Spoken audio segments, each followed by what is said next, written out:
जैसी हमारी संगत होगी ऐसी हमारी रंगत होगी।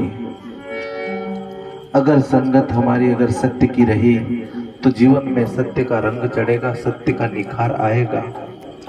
वही व्यक्ति अगर बुराई का अगर संग करता है तो जीवन में बुराई का रंग चढ़ने लगता है, बुराई की रंगत जीवन में आने लगती है।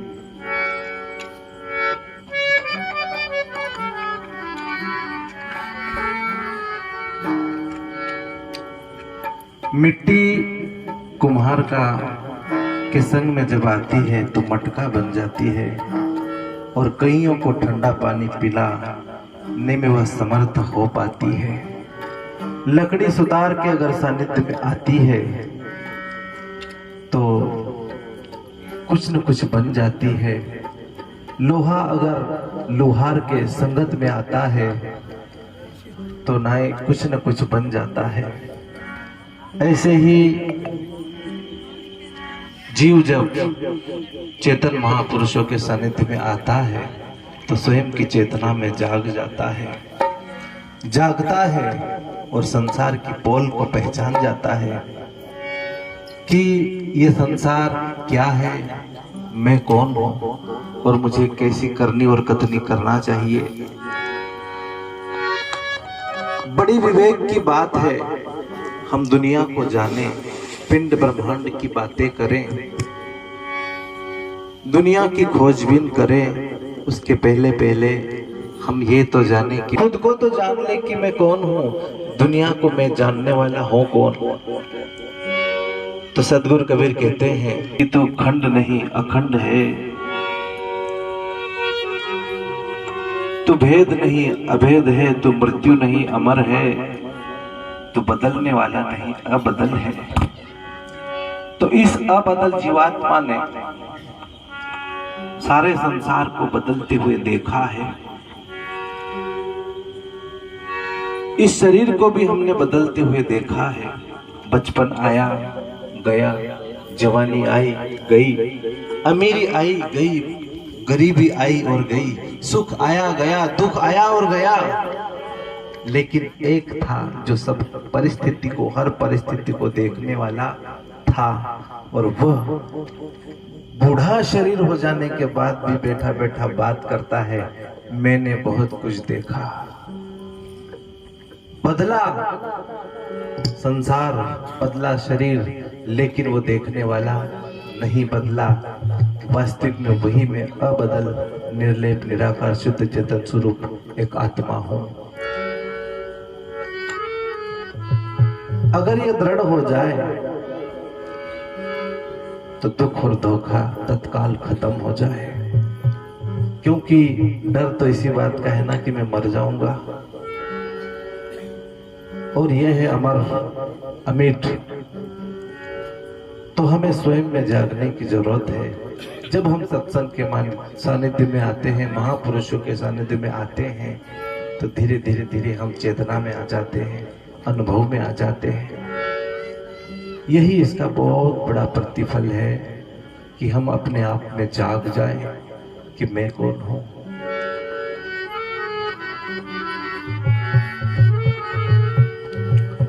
सत्संग तीरथ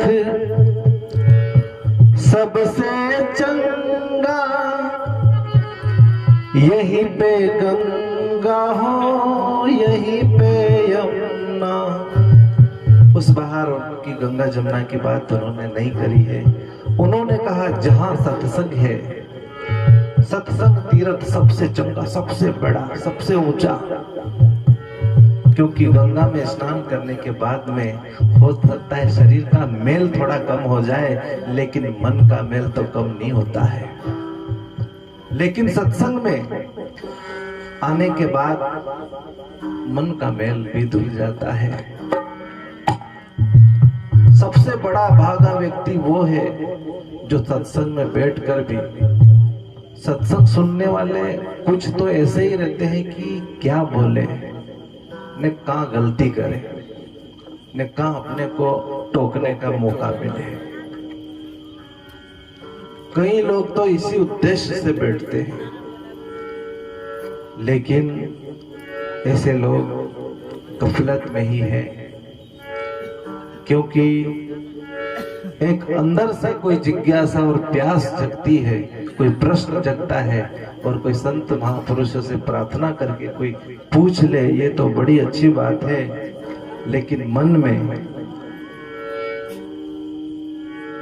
कोई और ही घृणित भाव रख के जो सवाल जवाब करते हैं, वो लोग कहीं न कहीं अपने खुद के ही साथ बहुत बड़ा धोखा करते हैं। इसलिए सत्संग कहां भी जाओ, किसी भी तरह का जो भी हो, शांति से सुनो। सदगुरु कबीर कहते हैं, सार सार को कही ले और थोथा दे उड़ाए। साधु ऐसा चाहिए जैसे सूप सुबाओ, सुपड़ा रहता है। हमारे उधर सुपड़ा कहते हैं, आपके इधर क्या पता क्या बोलते हैं। वो धान झटकने का रहता है, जो धान को अंदर रखता है और कचरे को फेंक देता है। सत्संग हम सुने तो इस जिज्ञासा से सुने, ना कि बीच में से उठ के कोई आदमी खड़ा हो गया, बाप जी सत्संग रोको, पहले ये बताओ, तो वो पूरा सत्संग डिस्टर्ब हो जाता है।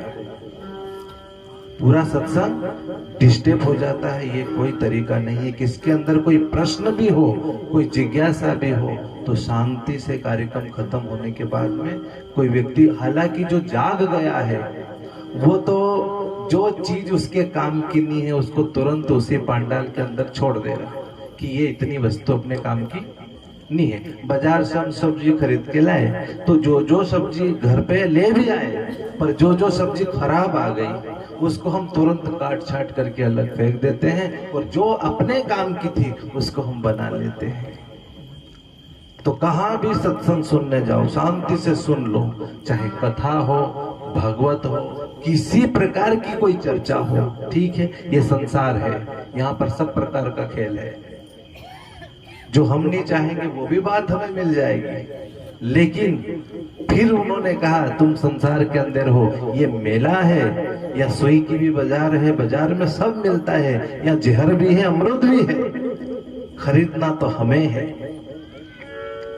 तो कभी किसी के जरिए कहां भी सत्संग में जाओ, कोई शब्द हमें ना जमे, उस शब्द को वहीं पर तुरंत छोड़ दो, और जो हमें जम जाए उसे जीवन में उतार लो, ताकि जीवन में परिवर्तन आ जाए।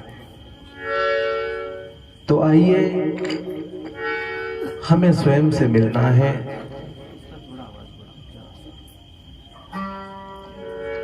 हमें स्वयं से रूबरू होना है।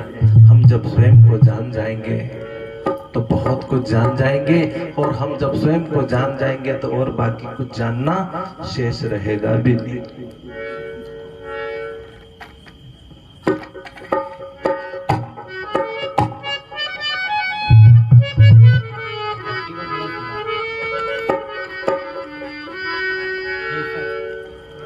तो कहा है,